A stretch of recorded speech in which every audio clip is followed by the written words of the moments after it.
Hello guys, कैसे आप सब। जैसे कि हमने आपको प्रॉमिस किया था कि हमारे 2 मिलियन कंप्लीट होने के बाद हम आपसे अपनी लव स्टोरी शेयर करेंगे। तो ये लव स्टोरी बहुत ही बड़ी है, तो इसके 4 से 5 पार्ट बनेंगे। तो आज हम आपसे पहला पार्ट शेयर करने वाले हैं, जो कि स्टार्ट करेगी पायल। तो स्टार्ट हुआ था 2011 मार्च, जब मैं फ़र्स्ट टाइम अरमान से मिली थी। मैं एक बैंक में जॉब करती थी और अरमान वहाँ अक्सर आया करते थे। अब वो जहाँ जॉब करते थे उनके कुछ पेमेंट जमा करने वो आते थे, तो वहीं वो मुझे मिले थे और उन्होंने वहाँ मेरा नंबर लिया था। बिकॉज़ मैं अकाउंट वगैरह खोलती थी तो उन्होंने नंबर लिया था, वहाँ से हमारा नंबर शेयर हुआ। नंबर शेयर होने के बाद मेरी उनसे बात होनी स्टार्ट हुई और मेरी उनसे बात होते 7 दिन हो गए थे और वो मुझे इतने पसंद आए थे और उनको मैं भी बहुत पसंद आई थी। तो 7 दिन बाद ही मैं अपने घर को छोड़ के उनके पास आ गई थी। तो ऐसे हमारी लव स्टोरी स्टार्ट हुई। फिर कुछ टाइम बाद मैं प्रेग्नेंट हो गई। तो प्रेगनेंसी के दौरान कुछ प्रॉब्लम की वजह से मेरा मिसकैरेज हो गया था और वो मिसकैरेज होने के बाद मुझे बहुत बड़ी प्रॉब्लम हो गई थी। मेरी एक फ़्लूपियन ट्यूब में कुछ रह गया था, जिससे कि मेरा बहुत बड़ा ऑपरेशन हुआ और उस ऑपरेशन के बाद मेरे को कंसीव नहीं हुआ। और उस दौरान हम लोगों ने बहुत स्ट्रगल किया और स्ट्रगल करके हम एक स्टैंड पे पहुँचे। तो पायल, ये बात जब मतलब जो मिसकैरेज हुआ था, मतलब कौन से साल की बात है ये 2011। अच्छा, 11, ठीक है। 11 में ही कंसीव हुआ था मुझे, तभी मेरा मिसकैरेज हुआ। ठीक है। उसके बाद 2011 में मतलब हम लोग यहाँ से दिल्ली छोड़ के देहरादून चले गए थे। हम लोग देहरादून ही रहते थे। तो वहाँ से आने के बाद वापस हम दिल्ली आए। दिल्ली आके हमने उन्होंने भी मेहनत करी, मैंने भी मेहनत करी। बहुत स्ट्रगल करने के बाद हम सेटल हुए, हमने घर लिया। फिर मैंने प्लान किया कि चलो अब देखते हैं। फिर मैंने काफ़ी ट्राई किया बट प्रेगनेंसी नहीं हो पाई। फिर हमने छोड़ दिया कि चलो जब होगा तो होगा। उसके बाद 2015 जनवरी या मई, जनवरी, वो मुझे एग्जैक्ट याद नहीं है। तो मैंने चीकू को कंसीव किया और हम लोग बहुत खुश थे। चीकू के आने की खुशी में हम लोग इतने खुश थे कि हम अपनी सारी प्रॉब्लम्स भूल गए। और फिर चीकू का जो जन्म हुआ वो हुआ 2016 5 मई को चीकू पैदा हुआ। 1 सेकेंड, तो एक टैटू भी है ये, जो पायल का टैटू है, जिसमें मदर है और चीकू है, चिरायु लिखा है और चीकू की डेट ऑफ बर्थ लिखी है। तो वो टाइम मेरे लिए बहुत स्पेशल था और चीकू मतलब मैंने बहुत जगह मन्नतें मांगी, धागे बांधे, बहुत मन्नतों से मुझे चीकू मिला। फिर कुछ टाइम बाद मेरी एक फ्रेंड का बर्थडे था और वो मेरी जो फ्रेंड थी वो गोलू की भी कॉमन फ्रेंड थी। तो मुझे फ़र्स्ट टाइम गोलू वहीं मिली थी, तो वहीं हम लोगों की दोस्ती हुई। तो मैं बताती हूँ। तो ये बात है 2018 की जनवरी में। तो मेरी पायल की कॉमन फ्रेंड थी, तो हम दोनों बर्थडे पार्टी में मिले थे। तो फिर जैसे बर्थडे पार्टी में मिले तो लड़कियां होती है कि जल्दी फ्रेंड्स बन जाती है। तो उस बर्थडे पार्टी में अरमान नहीं थे, तो पायल और मैं मिले, तो नंबर एक्सचेंज हुआ और व्हाट्सएप पे मतलब ग्रुप बना जिसमें सारी फ्रेंड्स की फ़ोटोज़ आती हैं।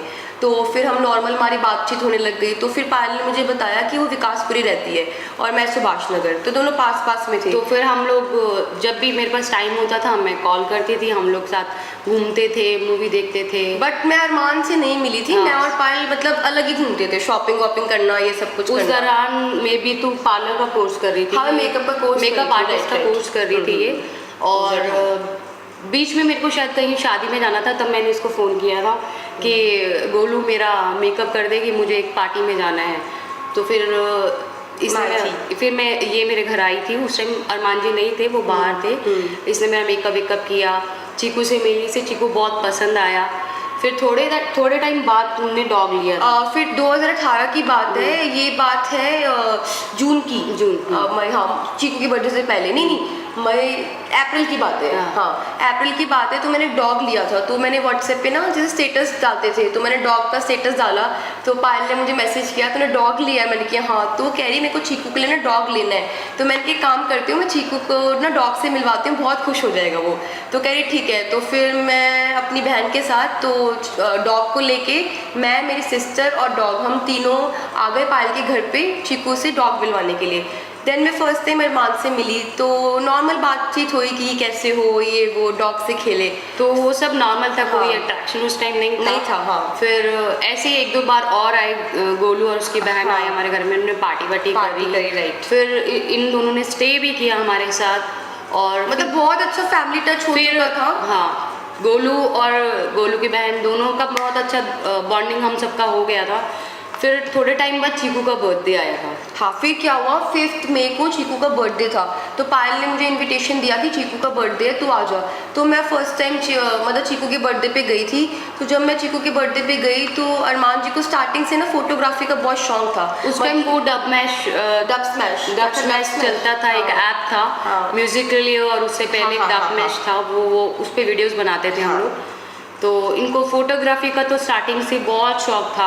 मतलब चीकू की भी इतनी फोटोज अब मैं बताऊंगी। तो फिर ना क्या हुआ, मैं ना पार्टी में ना सेल्फी ले रही, तो अरमान जी ने मुझे बोला कि मैं आपकी फ़ोटो क्लिक कर देता हूँ। तो मैंने बोला ठीक है। तो उन्होंने मेरी अपनी फ़ोन से फ़ोटोज़ बहुत सारी क्लिक करी। तो फिर मैंने पायल को बोला, मैंने कहा पायल मुझे फ़ोटोज़ चाहिए। तो फिर पायल ने नंबर तूने दिया था या क्या हुआ था नंबर का? मैंने बोला था कि मेरे पास फोटोज नहीं है, मैं इनको बोलती हूँ, वो तब को दे देंगे। तो इन्होंने मुझे व्हाट्सएप किया मेरी फ़ोटोज़, तो नॉर्मल बातचीत होने लग गई। तभी ऐसा कुछ नहीं था। हाँ, फिर मैं व्हाट्सएप स्टेटस पे ना इनकी वीडियोस देखती थी डब स्मैश की। तो फिर मैंने डब स्मैश पे वीडियोस देखना स्टार्ट किया। फिर उसके बाद फिर 2-3 बार फिर हम मिले, है ना? हाँ, मिले। फिर तेरे यहाँ शायद कुछ प्रॉब्लम हुई थी। हाँ, फिर क्या हुआ था, फिर मेरी कज़न है जिस रात, मतलब कि मेरी कज़न है, तो उसके साथ कुछ प्रॉब्लम हो गई थी। तो मैं पुलिस स्टेशन गई थी तिलक नगर। तो वहाँ पे मैं अकेली थी, मैं और मेरी कज़न थी दोनों। तो हमारे साथ कोई था नहीं, मतलब मेरा कोई बड़ा भाई नहीं था और कोई बड़ा इंसान नहीं था मेरे साथ। तो मैं इनको जानती थी अरमान जी को, तो मैंने इनको कॉल किया। मैंने क्या एक्चुअली ऐसे ऐसे प्रॉब्लम हो गई है, तो क्या आप थाने आ सकते हो? तो आई थिंक वो जिम से उस टाइम पे आए थे, तो वो जल्दी से फिर थाने आ गई। तो जैसे वो थाने आ गए तो इन्होंने आके सारी की सारी प्रॉब्लम सॉल्व करवा दी। तो फिर उसके बाद मेरे को और राधिका मेरी कज़न थी, मैंने फ़ोन किया था इनको, मैंने कहा कहाँ रह गए, अभी तक आए नहीं तुम। फिर उन्होंने मुझे बताया कि ऐसे ऐसे तेरी जो फ्रेंड है उसका कुछ प्रॉब्लम हो गया था, तो मैं वहाँ हूँ। मैंने कहा चलो ठीक है, कोई नहीं। तो फिर इन्होंने मुझे घर छोड़ा। तो जब गाड़ी में इन्होंने मुझे घर छोड़ा तो इन्होंने मुझे बोला कि क्या आप मेरी गर्लफ्रेंड बनोगे? तो मुझे लगा ये ऐसे ही मजाक कर रहे हैं। तो मैंने बोला कि मुझे पता है मजाक कर रहे हो, ऐसा कुछ नहीं है।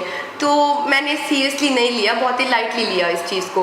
तो फिर कुछ टाइम बाद हमारा ना प्लान बना देहरादून जाने का। तो हम सबको देहरादून जाना था, बट फिर क्या हुआ, जिसके साथ देहरादून जाना था, मतलब एक फ्रेंड थी हमारी, और तो उसके घर में ना किसी की डेथ हो गई थी। तो फिर वो जा नहीं पाए देहरादून, और मैं अपने घर से निकल चुकी थी देहरादून के लिए, अपना पूरा का पूरा सामान उठा के 7 दिन का। और मैंने पायल को ये बात बोली, मैंने कहा यार पायल, मैं तो अपने घर से निकल चुकी हूँ और पापा मम्मी को बोल चुकी हूँ कि मैं ऑन द वे हूँ, अब मैं क्या करूँ और मैं कहाँ जाऊँ? तो पायल कहती गोलू टेंशन मत ले, काम कर, तू ना 7 दिन हमारे घर पर रुक जा। फिर ये हमारे घर आई रुकने के लिए, और रोज इसकी मम्मी का फ़ोन आता था, हाँ बेटा कहाँ? मम्मी देहरादून में हूँ, मम्मी देहरादून में हूँ। और जबकि ये हमारे घर विकासपुरी में थी। तो हमने पूरे 7 दिन साथ में टाइम स्पेंड किया, सब कुछ, मतलब सारी चीज़ें, खाना वाना, वीडियोस बनाना, सब कुछ। तो ऐसे ऐसे धीरे धीरे 7 दिन में प्यार हो गया। और मैंने फिर अरमान जी से कोर्ट मैरिज करी, जो कि मैंने की थी 6 अगस्त 2018 के अंदर। और हाँ, आप लोग सब लोग बोलते हैं, हम हमेशा बोलते हैं कि मेरी शादी की मैं फ़ोटोज़ दिखाऊँ आप लोगों को, कि बट मैं आपको बताना चाहूँगी मेरी ऐसी कोई ग्रैंड शादी नहीं हुई थी। हम लोगों ने भी कोर्ट मैरिज किया था, क्योंकि अरमान जी के मॉम डैड नहीं थे। वो आज से 11 साल पहले जब वो आए थे दिल्ली में, तो उनकी मॉम एक्सपायर हो चुकी थी और फादर उससे पहले एक्सपायर हो चुके थे। तो उनका घर में कोई बड़ा नहीं था, एक दादी माँ थी और एक बड़े भैया थे। तो जब वो आए थे तो उनका कोई नहीं था, तो हम लोगों ने नॉर्मली एक कोर्ट मैरिज की थी, जिसमें सूरज भैया थे साथ में, जो कि उनके उस टाइम से ही फ्रेंड हैं, जब मैं उनसे मिली थी उससे पहले से।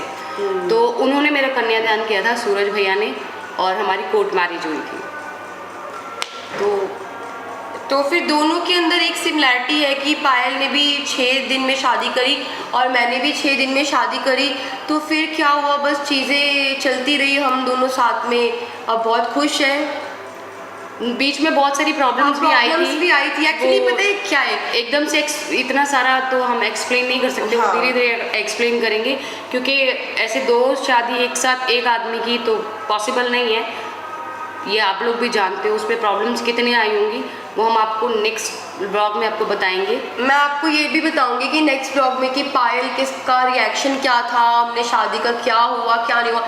अभी जो हमने आपको स्टोरी बताई है ना, एक शॉर्ट फॉर्म बताई है, तो अगला जो ब्लॉग होगा उसमें हम ये बताएंगे कि प्रॉब्लम्स क्या आई थी पायल के और अरमान के साथ, मेरे पायल और अरमान के साथ क्या प्रॉब्लम आई थी, और जब मैंने शादी के लिए पायल को मतलब पायल को बताया या अरमान ने पायल को बताया तो पायल का रिएक्शन क्या था और मेरा रिएक्शन क्या था और पायल की फैमिली का रिएक्शन क्या था, और फिर क्या क्या लड़ाइयाँ हुई। ये बहुत ही लंबी स्टोरी है, तो ये जो स्टोरी है आपको नेक्स्ट ब्लॉग में मिलेगी। तब तक स्टे ट्यून्स और हमारे फॉलो करो हमें, और हमारे ब्लॉग को अच्छे से देखो और हमारे वीडियोस को लाइक करो, सब्सक्राइब करो, और जितना प्यार आप हमें देते हो वैसे ही प्यार देते रहो। और ये स्टोरी पूरी सुनने के बाद आप लोगों को पता लगेगा कि हमारी इतनी अच्छी बॉन्डिंग कैसे है और हम तीनों में इतना प्यार कैसे है।